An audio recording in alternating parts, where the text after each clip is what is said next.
बिस्मिल्लाहिर्रहमानिर्रहीम, अस्सलाम वालेकुम। आज की वीडियो में हमने काजी फायज ईसा साहब के सामने कुछ सवाल रखने हैं, उनसे कुछ सवाल पूछने हैं और इनमें से मैं कोई भी सवाल अपनी तरफ से नहीं पूछ रहा, ये मैं आप सबके बिहाफ पर पूछ रहा हूँ। और दूसरी बात अहम जो इसमें ये है कि ये तमाम वो सवालात हैं जो किसी बड़े अखबार, किसी बड़े मीडिया हाउस या किसी बड़ी लैंडमार्क जजमेंट में रिपोर्ट हो चुके हैं। तो अब के बाद से मैं कोई भी बात अपनी तरफ से नहीं करने वाला।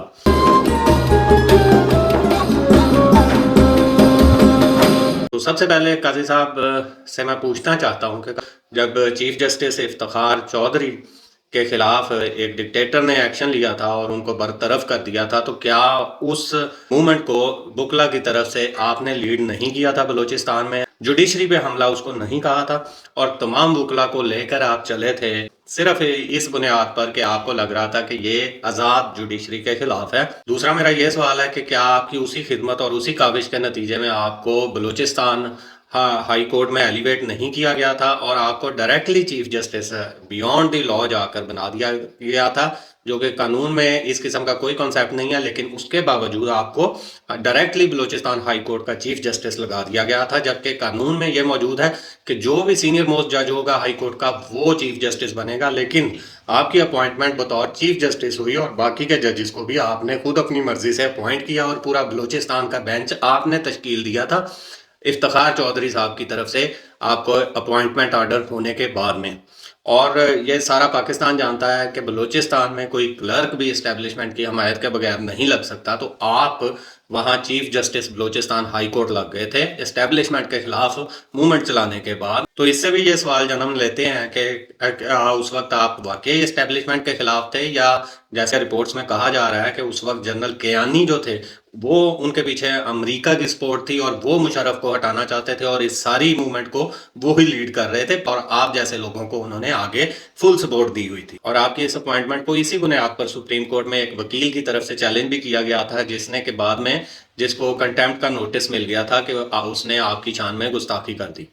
अच्छा, उसके बाद आपने फिर टेकअप किए जो बड़े केसेस थे जो आपकी वजह शोहरत बने, जिसकी वजह से आप मीडिया में आए। उनमें से एक केस था मिसिंग पर्सन का। उस केस में आपने कोई पेशरफ्त क्यों नहीं की और अब उस केस का क्या बनाया? जबकि वो सुप्रीम कोर्ट में जब आपके पास आया, आमना जंजूवा साहब ने आपसे रिक्वेस्ट फरमाई कि आप आर्मी चीफ को या मिलिट्री के किसी आदमी को बुलाकर पूछें कि मिसिंग पर्सन कहाँ है। तो आपने बात की कि जनरल आसम मुनीर जो हैं ये तो उस वक्त मेजर होंगे, हम अटार्नी जनरल से पूछते हैं, जबकि अटार्नी जनरल उस वक्त हो सकता है एडवोकेट हाई कोर्ट भी ना हो। चौथा सवाल आपसे ये है कि हाई कोर्ट एक आईनी इदारा है और आप आईनी इदारों के बहुत बड़े गर्विता हैं, हमेशा आपने आईनी इदारों को सपोर्ट किया है। तो इस बार एक 6 आईनी जजेस के खिलाफ आप कैसे चले गए? आपने 19 फरवरी में जो रिपोर्ट उन्होंने आपको सबमिट कर दी थी, आपको मुलाकात करके बताया था, आपने उस वक्त से उसके खिलाफ क्यों नहीं आवाज़ उठाई? और आपने इस प्रेस रिलीज से पहले जस्टिस आमिर फारूक के हवाले से उनसे तहकीकात क्यों नहीं की? उनसे क्यों नहीं पूछा कि उन्होंने इस मामले को क्यों नहीं उठाया? 2019 में एसेट बियॉन्ड मीन्स के सिलसिले में आपके ऊपर एक सदारती रेफरेंस बनाया गया, तो उस वक्त आपने एक लार्जर बेंच की फरमाइश की जो कि बाद में पूरी हुई और उस लार्जर बेंच से आपको रिलीफ भी मिला। तो उस वक्त क्या आपने वजीर आजम को अप्रोच किया था और वजीर आजम को एक रिटायर्ड जज की सरबराही में एक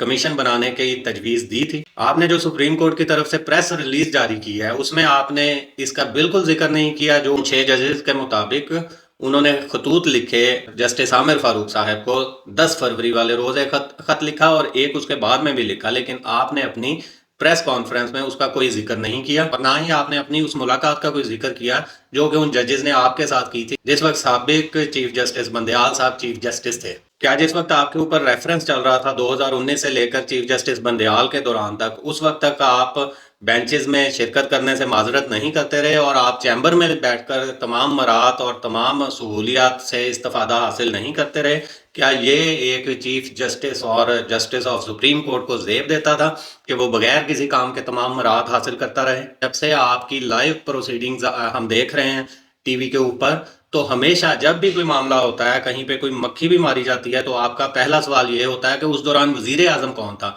تو جب یہ خطوط لکھے گئے تو آپ نے یہ سوال اپنی پریس کانفرنس میں اس کا ذکر کیوں نہیں کیا کہ جو کہ اس کا بینیفیشری ہے اس کے ساتھ آپ نے ملاقات کی، اور آپ نے صرف اتنی سی بات کی کہ جی یہ تجویز آئی، جبکہ آپ یہ بتانے سے بھی قاصر رہے ہیں اس پریس ریلیز میں کہ وہ تجویز حکومت کی طرف سے تھی یا آپ کی طرف سے تھی، جبکہ حکومت بار بار اس میں یہی کہہ رہی ہے کہ ملاقات کی تجویز بھی آپ کی طرف سے تھی، اور یہ ایک جو کمیشن بنانے کی تجویز تھی یہ بھی آپ کی طرف سے تھی۔ کیا آپ کے اوپر جو الزامات لگائے جا رہے ہیں کہ آپ نے چیف جسٹس بندیال کو کام نہیں کرنے دیا، آپ نے حکومت کو آئین شکنیوں پر فل سپورٹ کیا، اور آپ نے اس کے بعد بھی ان کے لیے سہولت کاری کرتے رہے، بلے کا نشان واپس لیا، پی ٹی آئی کے خلاف ان کی حکومت بنوائی، اور الیکشن کمیشن کے تمام غیر قانونی کاموں کو آپ نے صرف ایک آئینی ادارے کا کوریج دے کر، ایک آئینی ادارہ گردان کر اس کی سہولت کاری کرتے رہے۔ کیا یہ سب کچھ اسی لیے تھا جو کہ کل سے میڈیا پر رپورٹ ہو رہا ہے کہ آپ اس میں ایکسٹینشن لینا چاہ رہے ہیں؟ کیا آپ اس ایکسٹینشن سے ریکیوز کریں گے، اس ایکسٹینشن لینے سے معذرت کریں گے یا نہیں؟